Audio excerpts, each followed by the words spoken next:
공무원 연봉 평균이 얼마나 될까요? 놀랍게도 한 6,400대입니다. 누가 그렇게 받나요? 누가 그렇게 많냐고. 너가 3,000을 받는다는 얘기는 누군가는 9,000을 가져간다는 얘기 아닐까? 그런가 봐요.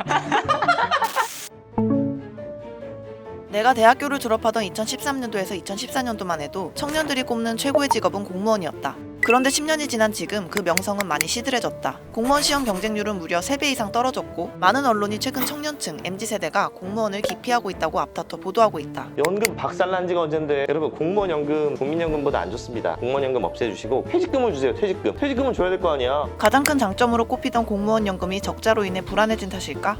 너무 적다고 사람들이 말하는 임금 때문일까? 아니, 단순히 금전적 보상의 문제일까? 공무원으로 일을 하다 의원 면직, 즉 공무원을 그만두고 창업을 준비 중인 20대 청년 2명과 이야기를 나눴는데 두 사람 모두 공무원을 그만두기로 결심한 데 금전적 보상도 중요한 이유였지만 그게 1순위는 아니라고 했다. 제가 지방사무소로 발령을 받아서 가게 되었는데 그 사무소가 저희 집에서 멀어서 제가 방을 사무소 근처에 구했어요. 그러고 이제 첫 출근을 했는데 그 당일에 다른 지역에서 일을 해야 된다고 통보를 받은 거예요. 어떻게 결정됐다더라 뭐 이렇게.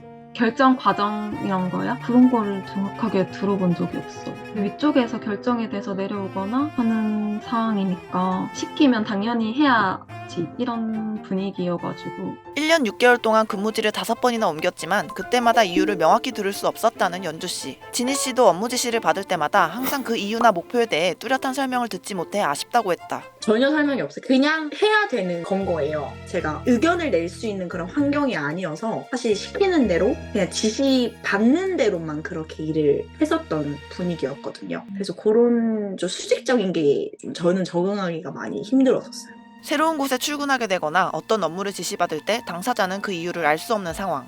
정부 조직의 경우에는 다른 일반 민간 기업과는 다르게 그 규모적인 측면에서 상당히 크다는 건 이미 알고 계실 겁니다. 그러한 대규모 조직을 보다 효율적으로 운영하기 위해서 관료제라는 관리 방식을 사용을 하게 되는데요. 일단 계층을 나누고 또 그 계층에 따라서 의사 전달을 하향식으로 그리고 문서를 많이 활용을 하게 되는 거죠.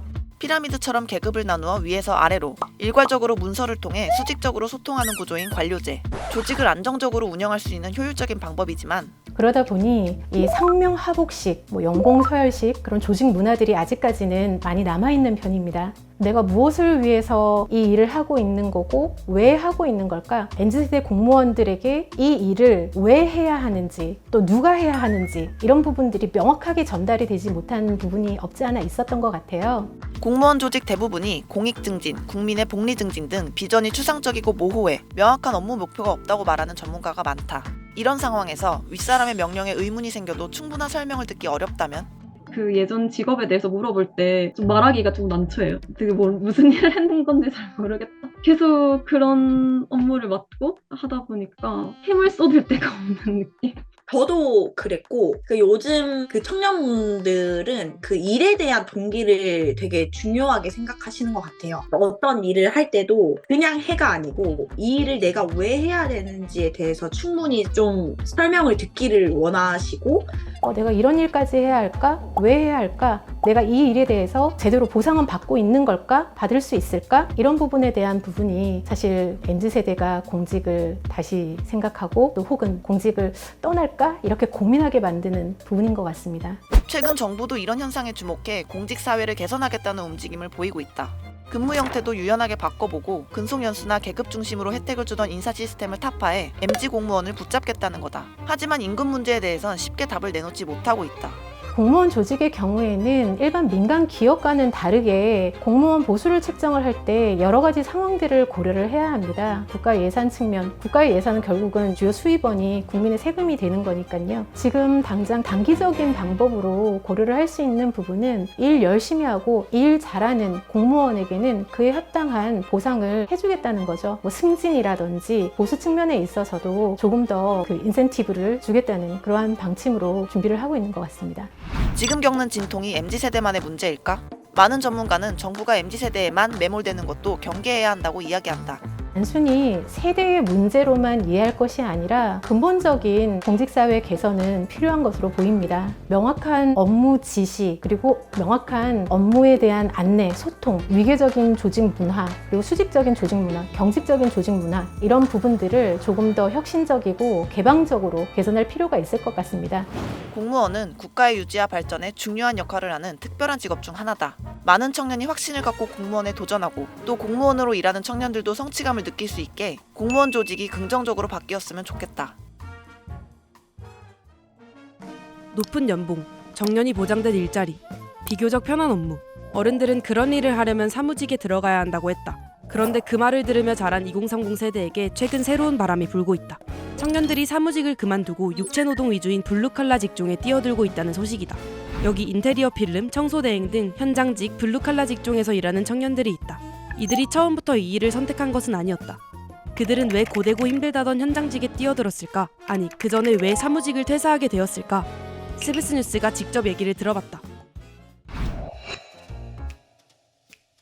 고등학교 졸업하고 나서 새마을금고라는 금융권에서 이제 일을 했었고, 일 자체는 괜찮았는데 1년을 하니까 너무 저의 생활이 없더라고요. 개인 생활이. 월요일부터 금요일까지 일하는데 이제 회식까지 하고 집에 오고, 같이 일하시는 분이랑도 대화를 했는데 미니 씨가 직장 생활을 하려면 그냥 미니 씨의 개인적인 거는 없다고 생각해야 돼 라고 이제 말씀을 하시더라고요. 그래서 그 얘기를 듣고 저는 더 결심을 했던 것 같아요. 올해는 못 다니겠다 이렇게. 어린 나이에는 뭔가 좀 일찍 출근하는 모습이 좀 멋져 보이기도 했고, 뭔가 명찰 메고 일하는 모습이 좀 멋져 보여서 의류업 종사를 했는데, 사실 일하는 시간 외에도 좀 일을 했었거든요. 일이 끝나고도 제가 부족한 부분을 좀 메꾸고, 이걸 보완하면 이 회사에서 조금 더 성장할 수 있겠다, 이런 취지에서 제가 스스로 그냥 일을 했었었는데, 이 일에 대한 어떤 보상이 들어와야 좀 저도 만족을 하면서 다닐 텐데, 저도 좀 큰 실망을 했었고, 이 정도 열정이나 마음가짐으로 내 거를 하면 내가 훨씬 잘할 수 있을 것 같고 더 돈도 많이 벌 수 있을 것 같은데, 이런 그냥 원초적인 생각을 했던 것 같아요.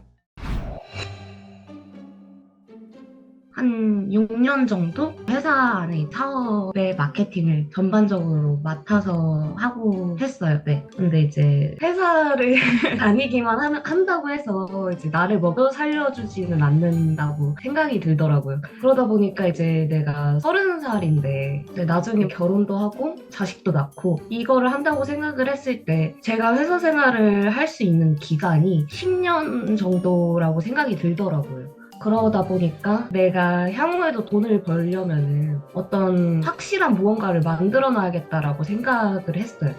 각기 다른 이유로 퇴사를 결심했지만 사무직에 종사하고 있다면 모두가 공감할 이야기. 실제 설문조사에서도 화이트 칼라에 종사하고 있는 청년 35%가 블루칼라 전직에 긍정적이라고 답했고, 그 이유를 노력한 만큼 소득을 얻을 수 있을 것 같다, 조직생활 스트레스가 덜할 것 같다 등으로 꼽았다. 2023년 초 현대자동차가 생산직 신입사원을 10년 만에 뽑았을 때 채용 홈페이지가 마비될 정도로 경쟁이 치열했던 걸 봐도 이전과 다른 블루칼라의 인기를 실감할 수 있다. 그런데 정말 블루칼라 직종에서 일하면 이런 이유에서 벗어날 수 있을까? 회사를 나와 새로운 일에 뛰어든 세 사람. 어떤 일이든 쉬운 건 없지만 근무 만족도는 이전보다 훨씬 좋아졌다고 했다.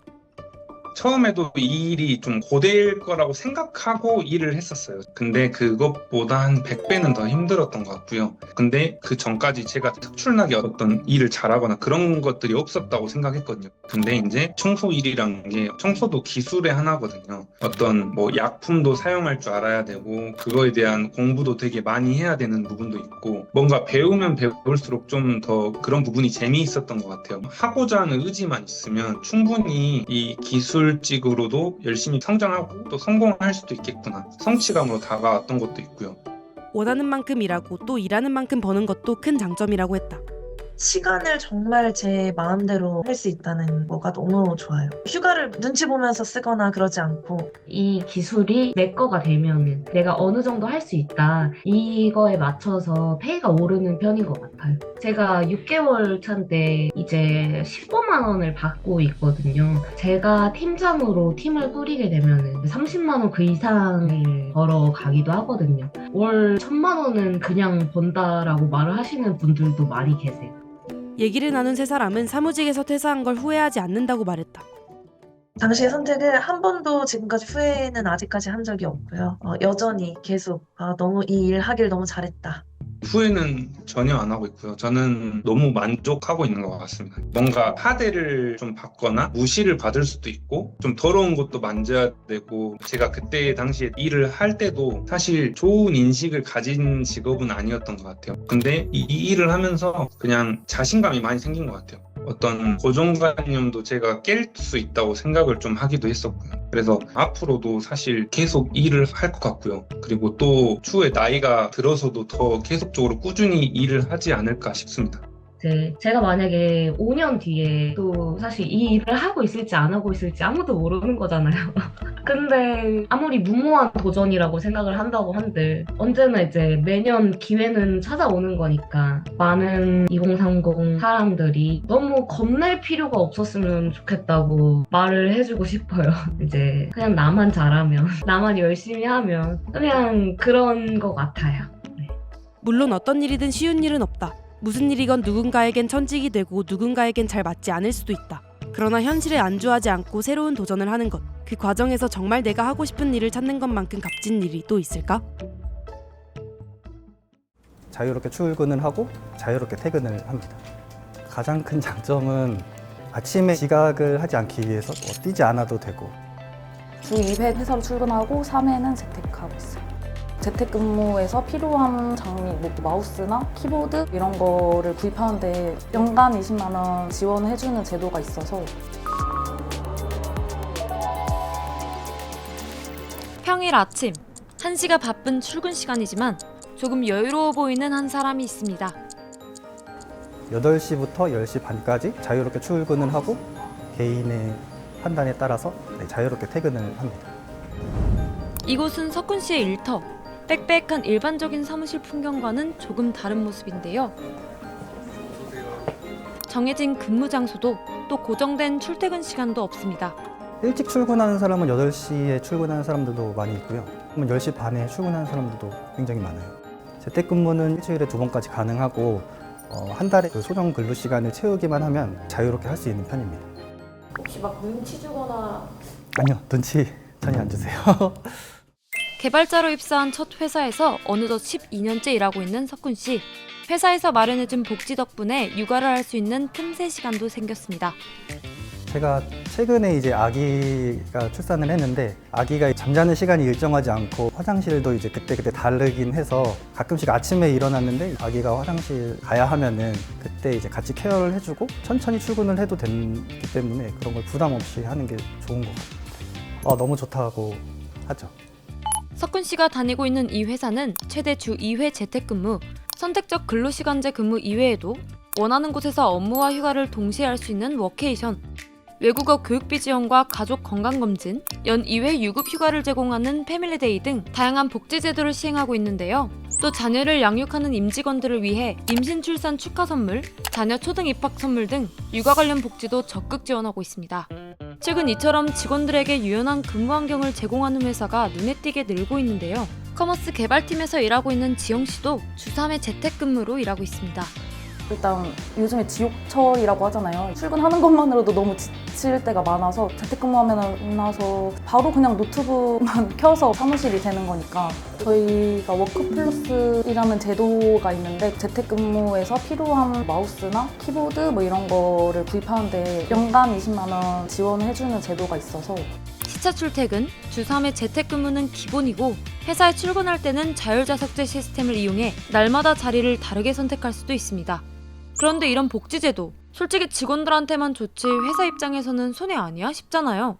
이렇게 기업들이 발벗고 나서서 직원들의 유연근무를 권장하고 있는 이유, 물론 최근 구직자들 중심으로 특히 청년 세대에서 근무 환경과 워라밸을 중시하는 경향이 높아졌기 때문도 있지만요.